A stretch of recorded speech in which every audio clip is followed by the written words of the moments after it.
morning, everybody, and happy Saturday. It's December 10th. It is in the morning, almost noon. It's a little bit after 11, so I'm not going to do like I did last week because we got places to go today. Then it will be late when I'm doing the Advent. So I'm going to go ahead and get it done right now this morning, and then I'll load it up tonight, and you will have it tonight. Okay, so let me move this right here because I got to do this row. Let me fold this back a little bit so I can be even Steven here on this bottom row, and I'll go ahead.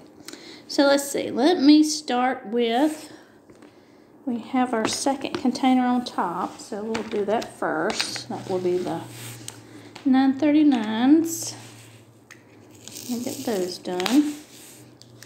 The 20 tweezers over here. So let's see, last night I got done out here.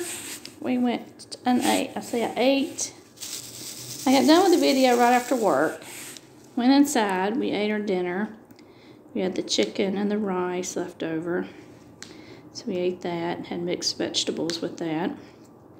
So then he was like, you know, I was telling myself, well, I'm going to have to go back out there because I got to get it loaded into my editor so that I can get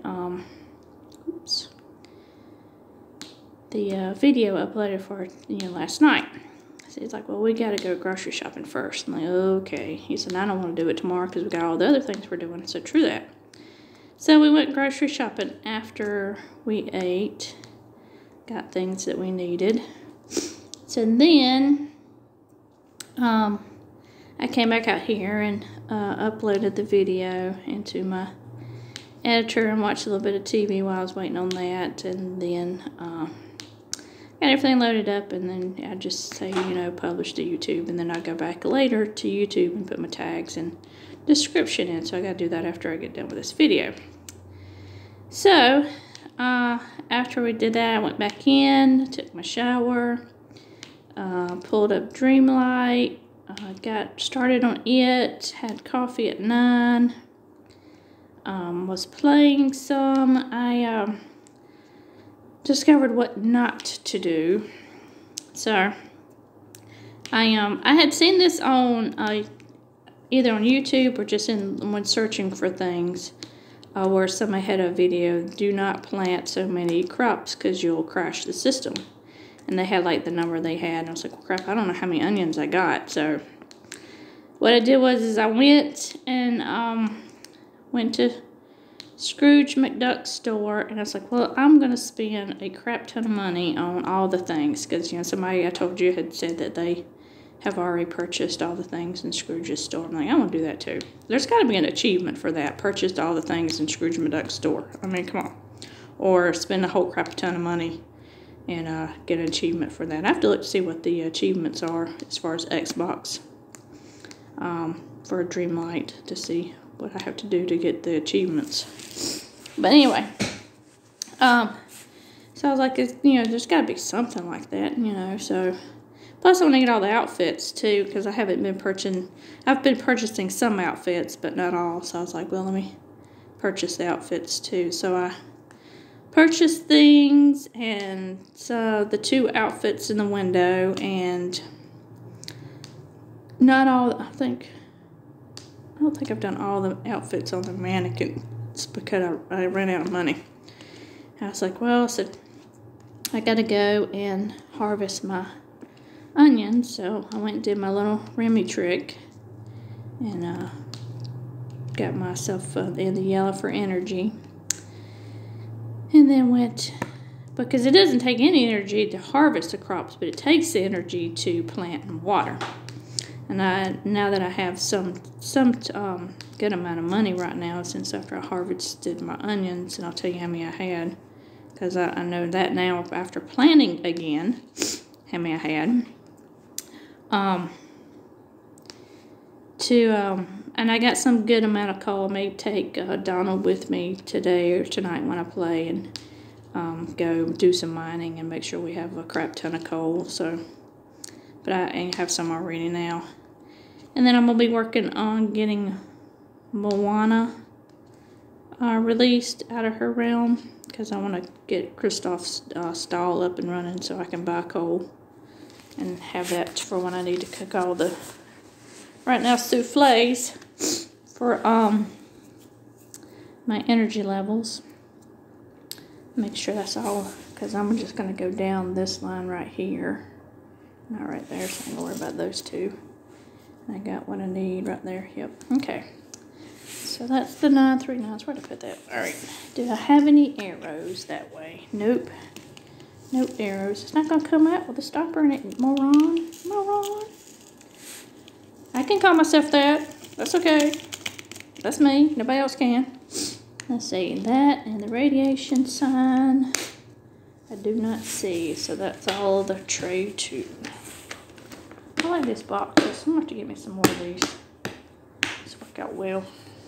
Oops. Alright, number 1 box. Let's see here. We will start with our alphabet again. So let's start with C, because I don't see any A's.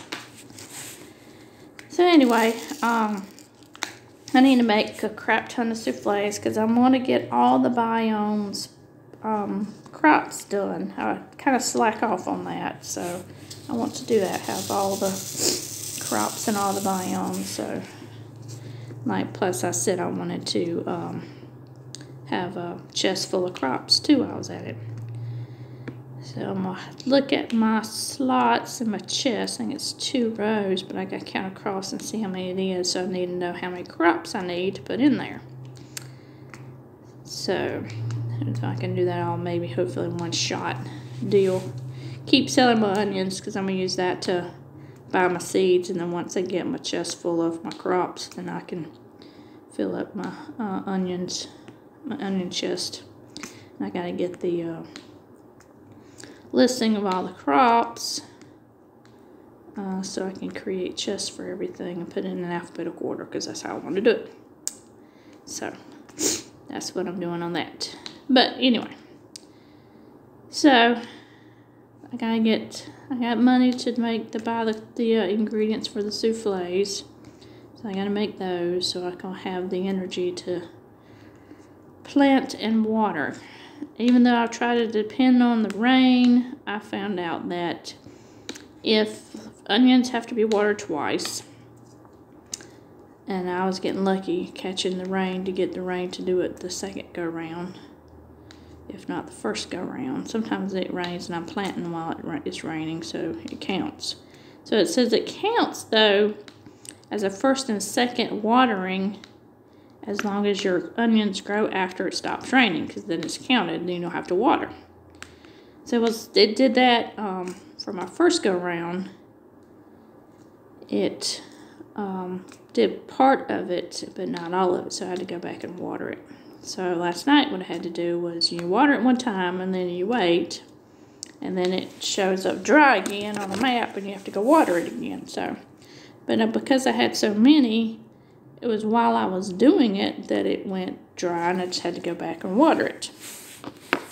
And it takes an hour, I think hour and a half for onions to grow, so they were growing and been grown by the time I got done last night, because I stopped because Les is like, I mean, it was probably around,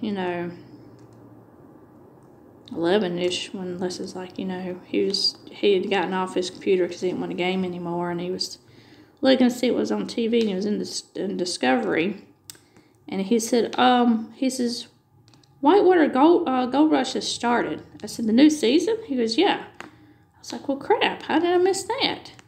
He says, there's like 5 episodes here. I was like, oh. He goes, well, we can watch one of these, or we can watch, the next episode for Destination Fear. I almost called it Truth, it's Fear. I was like, no, let's watch Whitewater, because then, I want to see what he's going to do with that, new claim that he looked at last year. So we're like, okay, so we started watching that. But let me get back to the onion debacle that I learned. So, the person is right. You will somewhat temporarily, I won't say crash the system, but I was stuck So I harvested all my onions. I had Christoph as my helper. He was locked in the gazebo. I let him out of the gazebo. He goes and stands in front. Stands in the middle of the onion field. I haven't planted anything yet, so everything's been harvested. I'm thinking, well, dude, come over here, because I want you in the grass when you let go of all your onions that I have to collect on. And boy, howdy, when he does, they go everywhere. And I'm just running around in circles trying to collect them all, because I know that eventually it's going to be where they're not blue anymore, and they go to the ground, and you have to individually pick them up. Y'all, that's a crap ton you got to individually pick up. And let me tell you what happened. So I'm running around in circles trying to collect everything. I'm just running around like I'm doing donuts is what I'm doing. Running around, trying to get it all. And I don't get it all. I get the majority, but I don't get it all. And they're spread everywhere. So they're like all the way towards Anna and Elsa's house, the castle, the frozen castle. I don't have that land area unlocked yet. I have the biome where you grow the onions, part of that unlocked, but I don't have it all unlocked. So they're scattered everywhere, and I'm having to go individually pick these up. So you run up, it says A, pick up. Run up, A, pick up. So I'm individually having to pick them up. And it goes across the frickin' river into the other area, which I don't have unlocked, but I've been using the whale. I picked the whale up, carried it over there, and then I hid it on the map, and that's how I get over there. So I had to do that last night to get all my onions. And when I say everywhere, they went everywhere. I was finding them when I was still planting stuff. I'm like, as much as I want the extras, I do not want to do that again. So I don't know if I need to do it in spurts, like harvest 100 and then let them out so I can throw them all and then lock them back up. I might do it that way, because when I was planting last night, I think if I have my numbers right, and I'll have to pay attention really more tonight when I do it again, I planted 600 onions. So I think that's how many I planted last night. If I'm thinking, I was trying to keep up. Like, I bought like 300 first, and I was like, okay, I'll plant 300, see what I get. I'm like, okay, this is good. So then I was like, well, I'll buy another 200. So that's 500, so I bought another 200. I was like, okay, well, it looked like, well, maybe I just need 50 more. So I bought 50 more. So then I was like, well, I still need 50 more, so I bought 50 more. So that, right there is 600. So I think it's 600. It might be 650, but I just want to say I think it's 600. So if I get that whole area clear and be dummy and do the following, grow 1,000, I'm definitely not going to have Christoph. If I have Christoph as my helper, I'm going to have to do it for every 100, because that will be insane. And let's see what I can get extra. Because when I sold the 600, now I had my money down to like, I don't know, I almost want to say it was below 1,000, but it might have been like 2,000 gold or something like that. It took me over 100,000 gold. So it's beneficial that if you plant that many, you're going to make a crap ton of money. So, and you need money to buy seeds and things of that nature. So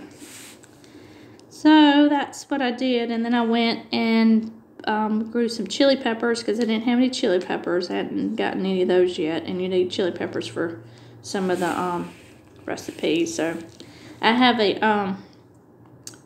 they have the wiki, the Dreamlight wiki pulled up on my computer, but I need something with me while I'm playing, and I really, as crazy and dumb as this is going to sound, and my hand is going to kill me for it, I just want to get it all written down, so then I'll have like a guide there with me while I'm playing, and not have to worry about pulling it up on my tablet, because Wi-Fi eats your battery up. And I'll play a couple, 2 or 3 hours. I don't want to eat my battery up on my tablet, because that's what I used to read with. I was thinking about, I can get one of my little journal books that I got that I was planning on using to make a reading log out of anyway, because I'll have extra, and I gotta look to see how many extra I have. But I thought about just writing down the all the crops and then some of the higher energy level recipes, getting those what they need, so I can make them something a little bit higher than the souffle. Souffle is the highest I know how to make right now. I know there's like 5-star meals that you can make. There's more energy, so I want to have the most energy I possibly can have with the crops that I have right now, because I don't have everything unlocked. I don't even have like the pumpkin area unlocked, because if it, if I had that, I'd be growing all the pumpkins. But anyway, I don't have that area unlocked. So yes, and there's a lot of talk about Dreamlight Valley, but that's what I'm playing right now, so that's what you're getting. I'm not that's what's going on, and that's all I really have to talk to you about this morning, because that's what happened last night.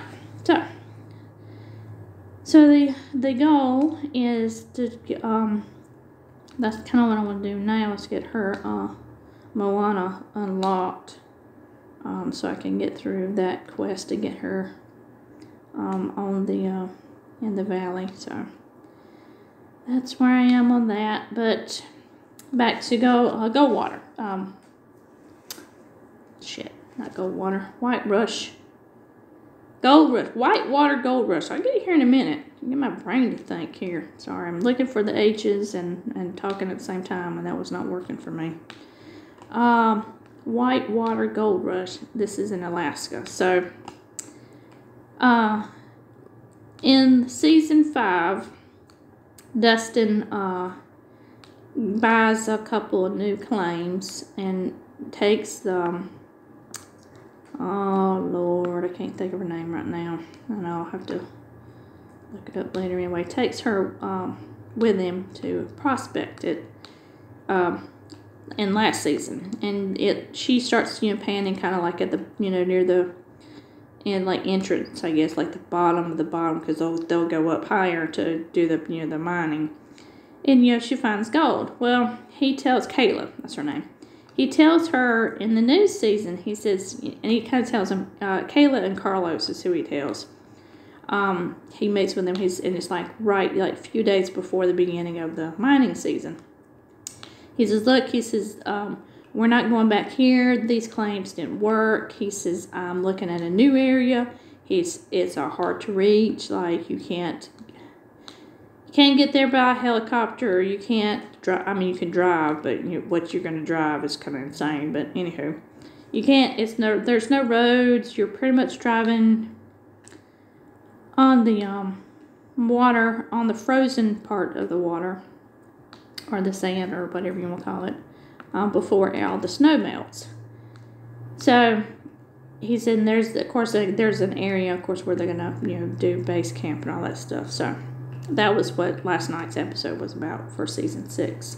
So this is a few days before the season's supposed to start. He's going to get in touch with someone that has these claims. I don't know if he bought the claims from them or if he rented the claim. I don't know how it worked. He didn't say, other than the fact that it's his whole life savings, I guess, money, value, whatever you want to call it.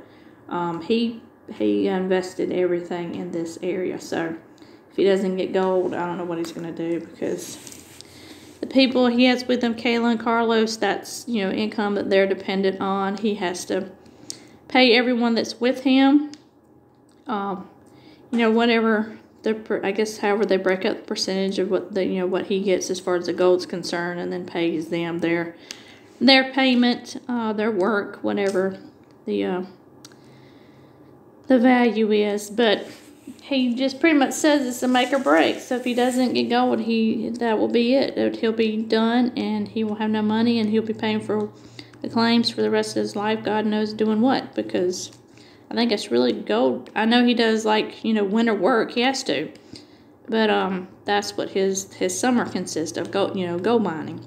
But anyway, the claim is supposed to be like this untouched, or not touched as much area, because the previous areas he was at was touched pretty well, because it was, you know, not totally what you'd call easy access, but you could get your equipment up there by helicopter. But, you know, a helicopter costs money, so, and then going to where he is now would have cost him a crap ton of money. So, but he's like, you know, I don't want to, in the season that he wants to get the gold, is he wants to, you know, make more than he ever has, and, you know, he doesn't want to just be, you know, the scraping by is what he called it. You know, just scrape. I don't want to scrape by anymore. He says, I want to hit the big one. And I was telling Les, I said, well, even if you hit the big one and you make a crap ton of money, we're saying like millions of dollars now, right? Because, you know, that's what we're talking about, big money. I said, the rush is still there. I said, you still have to cure the addiction. I mean, it's the addiction that's the part of it. I said, yeah, if you made a crap ton of money, you know, you would have enough money next year to, you know, do whatever you wanted to, or, you know, have better equipment or what have you.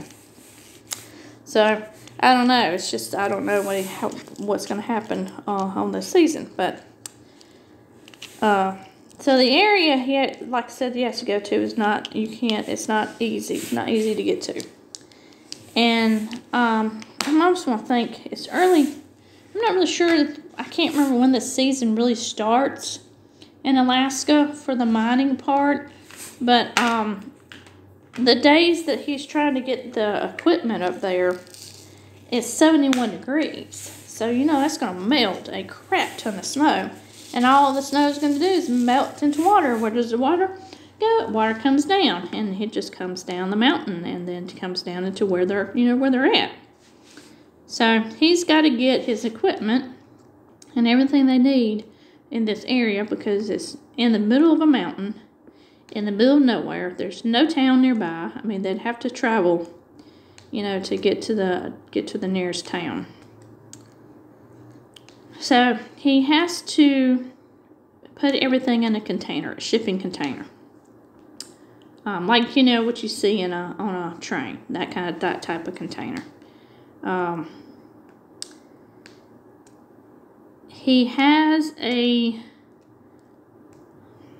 like an Army all-terrain vehicle. It's not a Hummer, but this thing's big. It's got big wheels. It's a big machine. He bought it a long time ago, so it's an old machine. It's been sitting out in the elements. So, you know, Carlos is I'm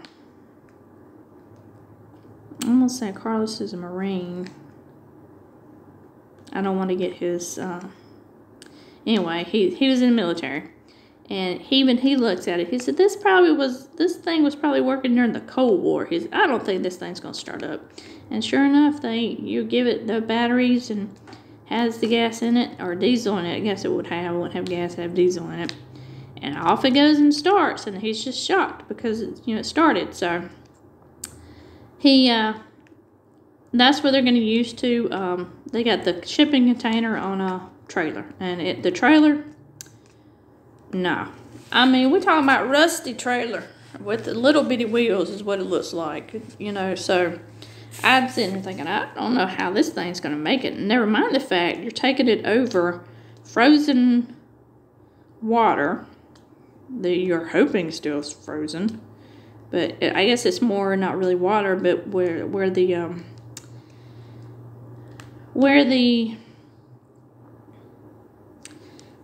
the snow melts off the mountain, the water comes down, and it comes and it floods this area. And it's a natural, area that's, flooded. And that's where how the gold would travel.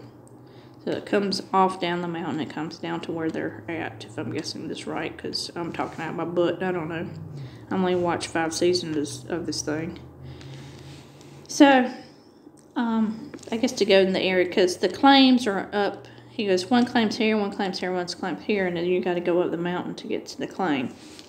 So I guess that's what they'll do. But anyway, so they have to travel over this area, kind of beach-like areas, I guess I can say, because it's got sand and everything. 9 miles. So first, what Dustin has to do is he has to get a bulldozer.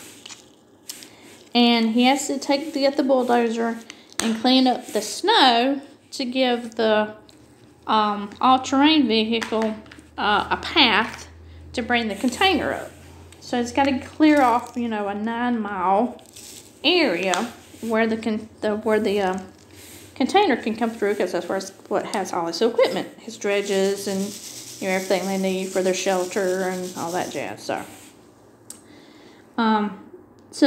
in the first part where you're seeing it, he's got the bulldozer and he's clearing the snow. He's trucking it along, you know, and you see him talking, and you know he's just talking about how cold, but you know he knows it's the snow, and he's going along and he hits the root. Well, when he hits the root, he breaks the bulldozer. He says, only I, he says, can do something so stupid and break a bulldozer. So what he breaks is the hydraulic hose.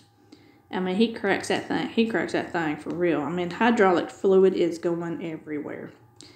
So he has to travel like, I can't remember how many miles he says he has to go to get a new hydraulic hose. You know, and that's going to cost more money. So, I mean, Lord knows, I mean, I know a lot of the times that he has his dad help him out, you know, financially for the claims and for the digs, but he has to replace the hydraulic hose, and so it has to be custom made, unless it's like, yeah, he said hydraulic hoses have to be custom made, so, you know, that makes sense. I said, well, hopefully it's a better one.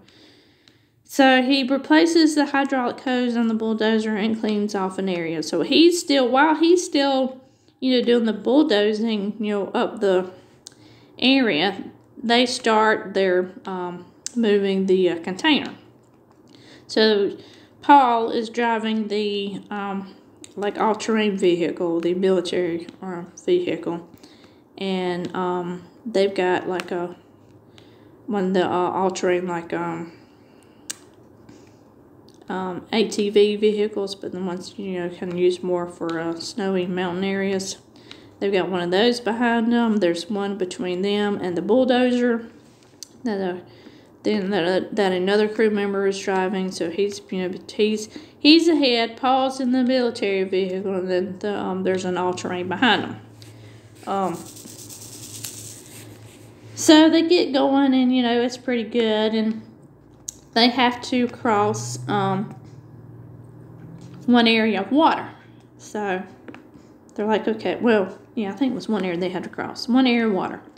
So as they're, you know, going along and they're crossing the little, you know, area of water, and it's not very deep, so, you know, it's good. It's going along.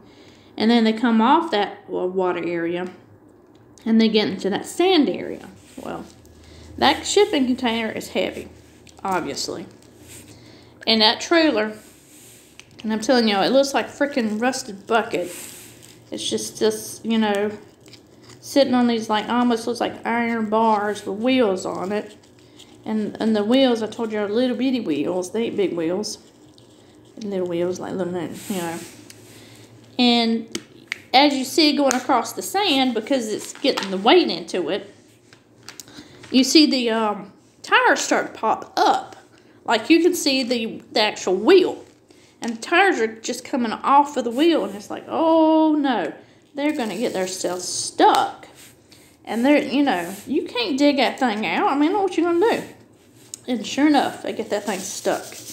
And it's stuck, like, sideways. So it's dug down in the sand good. The tires are almost completely off the wheels. The wheels are showing.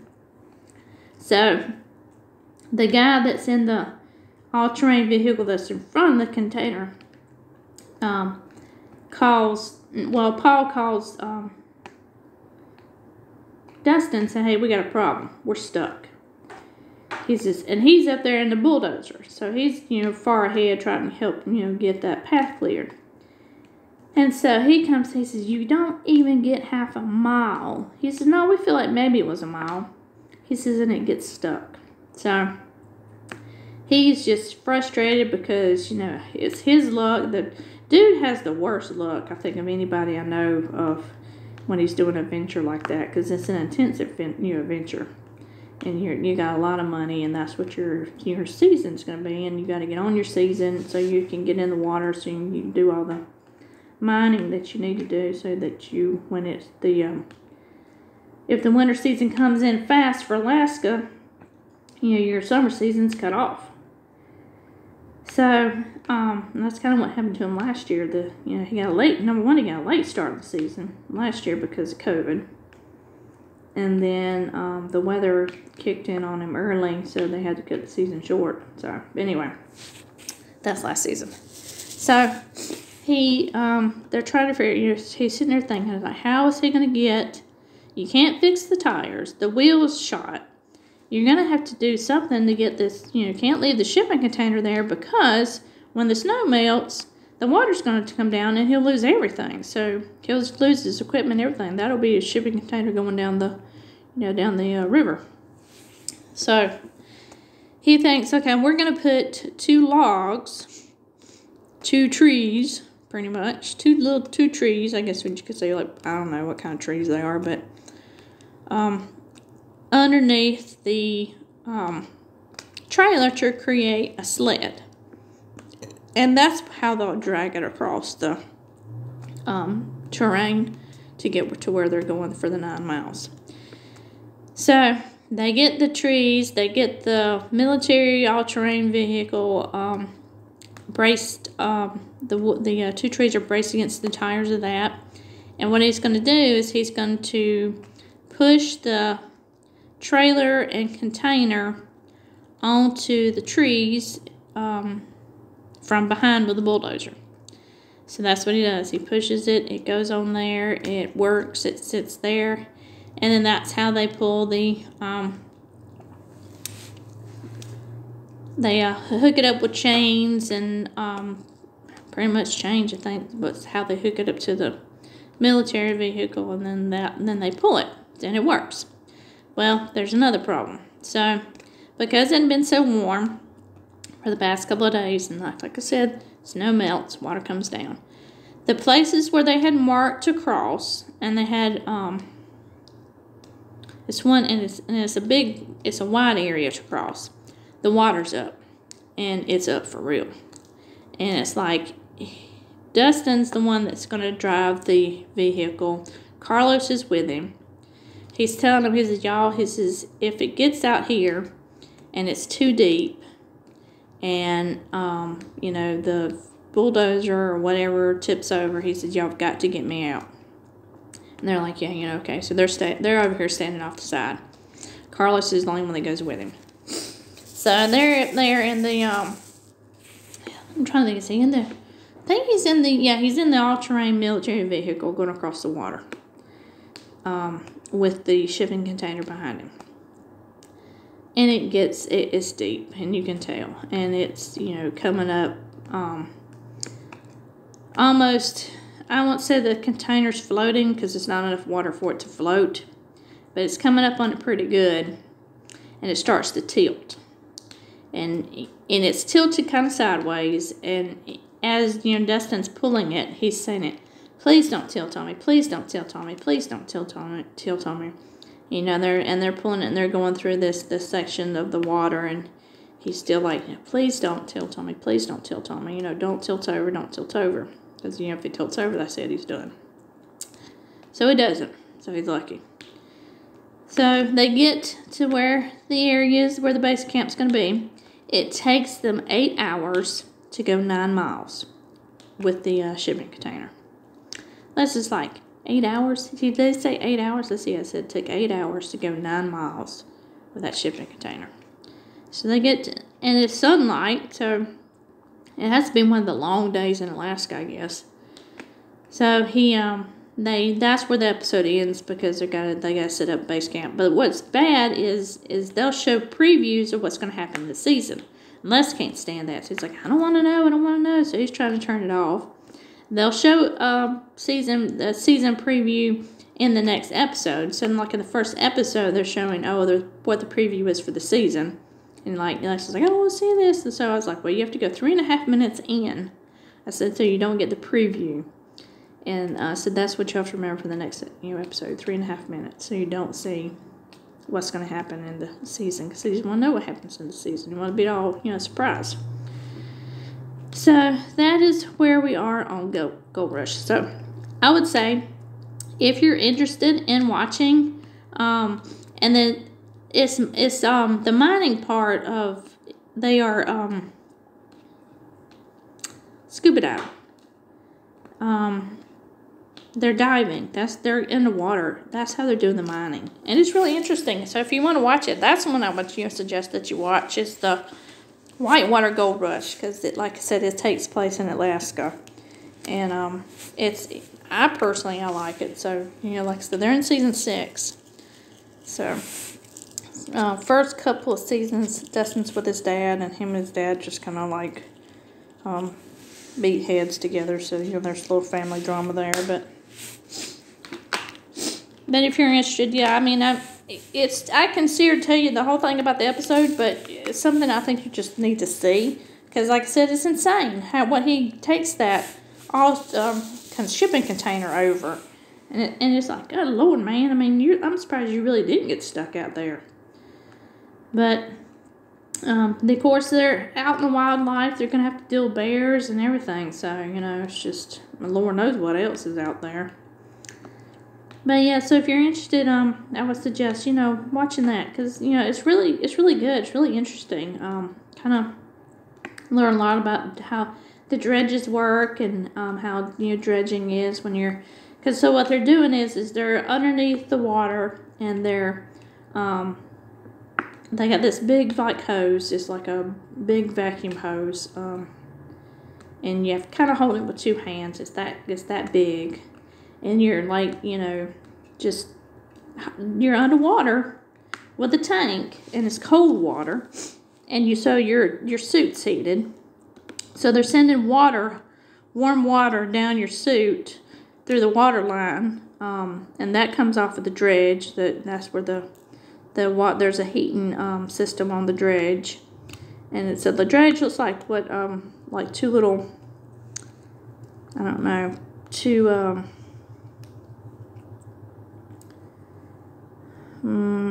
trying to think how to really describe it. I must have to look it up to see what I'm talking about, but it's a flotation device that has a motor on it, and it has the suction on it, has the belt on it, and it has the where the water flushes out, and that's where they trap all the gold. But that's how they do it. So they're underwater, and it's cold. And then the other part of the water part is it's white water. So it's rushing water. It's the surface is where the water's coming down. It's like you're on the rapids. You're on like whitewater, water rapids. That's how bad the water is going. But once you get underneath all that, and you're down there digging, it's not so bad. And so that's kind of what they're dealing with, is the cold water, and then the rushing of the water over the rocks and things, and where you're digging. And so they're getting they get 6, 7 feet down in the bottom. So that's where the gold sits. There's an area called bedrock that you have to get through, and then underneath the bedrock's where the gold is. So, I mean, like I said, I've learned a lot watching the show, because I didn't know anything about white water and gold rushing and anything like that as far as the water portion of it's concerned. Because this is not like just taking a pan out in the water and shallow and doing the pan around to get the gold. That's not how that works. They have to risk their lives to get that type of gold. So, and it's like I said, it's in Alaska in the mountains. So anyway, so the place where they're going for this season is called Nugget Creek, and he showed Kayla and Carlos on the phone, and then what the size nugget they had gotten out earlier. Can't be earlier in the year because it's coming out of wintertime, so it had to be last year. And it was a pretty good sized nugget. He said this is what they're getting out of the area. So he looks like it looks like it's going to be. It could be a massive payload, but as I will say, he goes through a lot, and he doesn't have the best luck in all the world. So Lord knows what's going to happen on this season of them digging it. So all right. Let's just see here. I gotta do one more symbol, and then we have the AB. So I gotta do that dash. I gotta see where that's at. Where is that there? Right there, just one. Oh, look, got that one out. Hee hee. Didn't even dig it out of the container. Just poured it right out. Alright, the ones. These are my ABs. These are the pretty ones. That came out of, I don't know, I got a square of 310 to come out of the 310. No, 310 has theirs. They come out of one. Well, I got a little dryer sheet came out somewhere. Didn't go back in. I'll figure it out later. Alright, so that's what, so we watched the episode of that last night, and then it was like 12:30, he was ready to go to bed, so I went to bed. And I woke up, I don't know, maybe like 4 or 5 in the morning. I had to get up and pee, and then I kind of laid there and couldn't get back to sleep, so it took me a little bit to go back to sleep. So, got up a little bit after 9. Oh, man, his parents called probably like 20 till 9 this morning. Won't know if we wanted a sausage biscuit. Problem is, I was asleep dreaming. It scared the poop out of me. So I was like, Leslie's like, you need to get up. I'm like, dude, I'm letting my heart calm down because it scared the poo out of me when the phone rang this morning. I said, it scared me awake. I said, that's not a good feeling. Plus, you need to let your body calm down from that. At least that's what I said anyway. So I feel like it's like, you know, it's nothing worse than being like in your dream, the REM sleep's where you're at, and then be brutally or violently or shatteringly or rudely awakened by a phone ringing. I guess I said that rudely. Rudely awakened by the phone ringing, and it scares the poo out of you. I mean, I knew it was morning because I already knew he'd gotten up, because I knew he'd gotten up. But I wasn't ready to get up yet, because I woke up in the wee hours in the morning, couldn't go back to sleep. It took me a little bit. So that is how my night was last night after parting with you. So that's the chatty Cathiness you're getting. And the only reason why I'm saying that is because my ex-boss that left or got fired in August, his wife's name was Kathy. Anytime he called her Chatty Cathy. So that's a prop to my former boss and his wife. So I just been, you know, and everybody has like, you know, these little names for everything. So, you know, you have Chatty Cathy, and you have Lazy Susans and Nosy Nellies and you know, crazy stuff like that. So yeah, I'm just chatting all the things. I'm glad to be doing this video, though, because I didn't want to be doing like I did last week and wait to be last minute trying to get something done. When I know that I want to, number one, when I get done with this one, I'm going back to getting my other one done. The one that's the Christmas present. And then I was thinking on, I really got to get going back on my Every Moment custom. So I can get those done. Oh, man. All the things to do. So, get right there. There we go. Oops. So I gotta get back on that one, and then I'm getting a frame for it today at Michael's. I'm gonna look to see if they have a frame for this one right here that I'm doing, because this will be done after Christmas.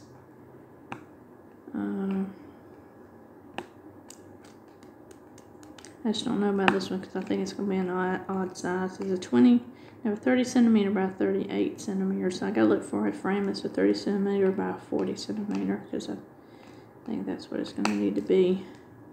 And I don't know if they make them like that. I think I might have to take to do my crayon. Hold on, please. Let me get my pretty place up. Use this for my special diamonds. Let me see here.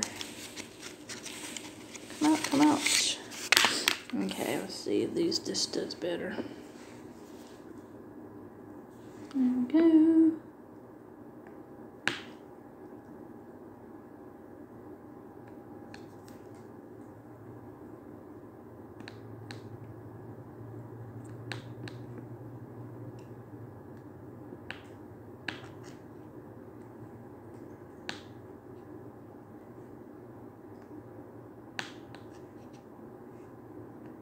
Okay.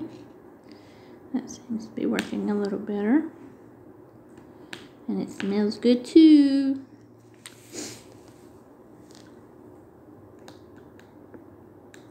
Get on there.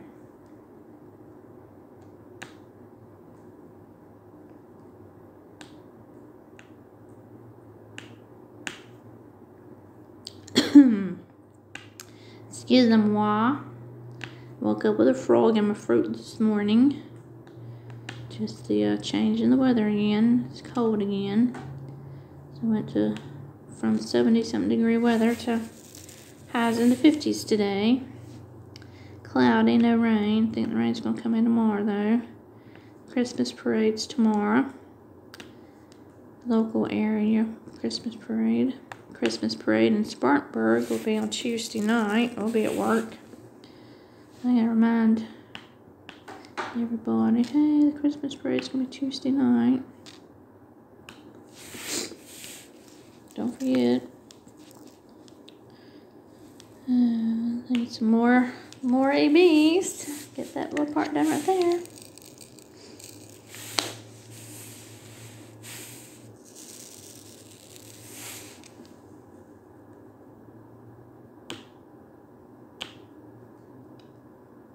Okay.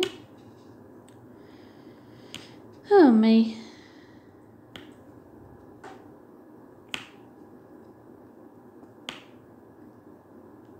All right, there we go. And that right there is done. That is number 10 done for y'all. So, oops. Let me read your devotional. And then that will be, this one will be rolled it up for my work on the other one. Okay, let's see here. Oops. My crayon falling out. All right, there we go. I'll put that back in my drawer right here and get my book for your devotional for the 10th. Okay. Let's see where we are. Saturday, December 10th is always give an answer with gentleness and respect. 1 Peter 3:15. Always treat people with respect. The Bible says, always be prepared to give an answer to everyone who asks you to give the reason for the hope that you have. But do this with gentleness and respect. 2 ways to get an egg out of an eggshell are to 1, crack it open, or 2, put it in a warm, loving environment and allow it to incubate and hatch. The second way preserves the chick while the first kills it. Similarly, 2 ways to get the good news of the gospel across to people are to 1, pound them over the head with it, or 2, love them into God's family. Have you noticed that a lot of evangelism is just a thinly veiled insult? You need what I have because you're so awful. People do need the good news, but your disposition can keep them from receiving it. Respect unbelievers, don't humiliate them. Respecting means accepting them. That doesn't mean you have to approve of their lifestyle. Acceptance and approval are different, but everybody has the right to be treated in a respectful way. The best way to share the gospel with unbelievers is to surround them with love and acceptance as you share it with them. Be respectful, sensitive, and caring. Theologian D.T. Niles said, evangelism is just one beggar telling another where to find bread. Share God's word. You do the sharing and God will do the saving. Once you sow the seed of God's word into someone's heart, you can love them and leave them and trust God to do his part. And that's the devotional for today. So I will chat with y'all tomorrow. And y'all have a great Saturday. Of course, you'll be seeing this tonight. But hopefully y'all had a great day. And like I said, I will chat with y'all tomorrow on this. Okay. Bye, y'all. Talk to you later.